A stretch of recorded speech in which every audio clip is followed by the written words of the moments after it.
Şöyle yapalım. Şunları değiştirelim başkanım. Tamam, onu değiştirdik. Tamam. Evet.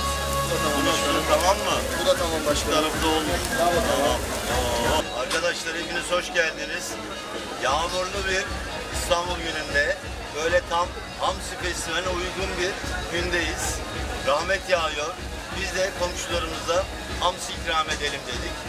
Karadeniz Festivali yapıyoruz bugün. Tüm Karadeniz bölgesindeki illerimizi anaraktan, oradaki komşularımızı anaraktan burada şu anda 5 ton hamsi dağıtacağız. Bahçelievler'deki hemşerilerime. Güzel bir gün olacağını düşünüyorum. Hamsimiz bol. Arkadaşlarımız hazırladı. Hamsileri ayıkladılar, pişirdiler.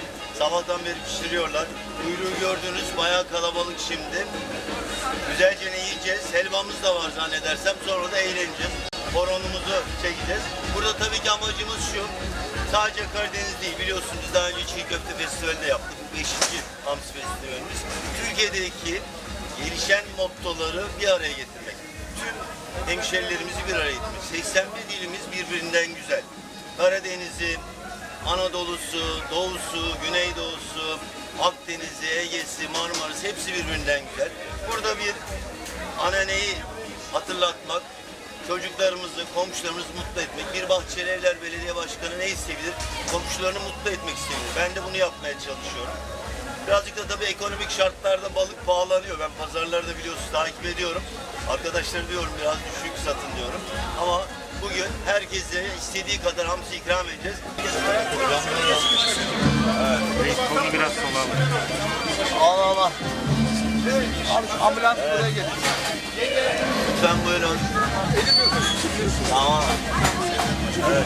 Buyurun. Efendim? Başkan bir tane de biz alalım. Abi aldım, buyurun devam edelim. Çocuklar arada bas. Merhaba. Devam edelim. Havalan geçsin abi.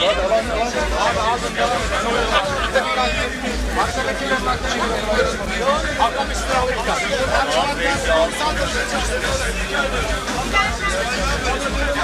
Doğal, organik, organik.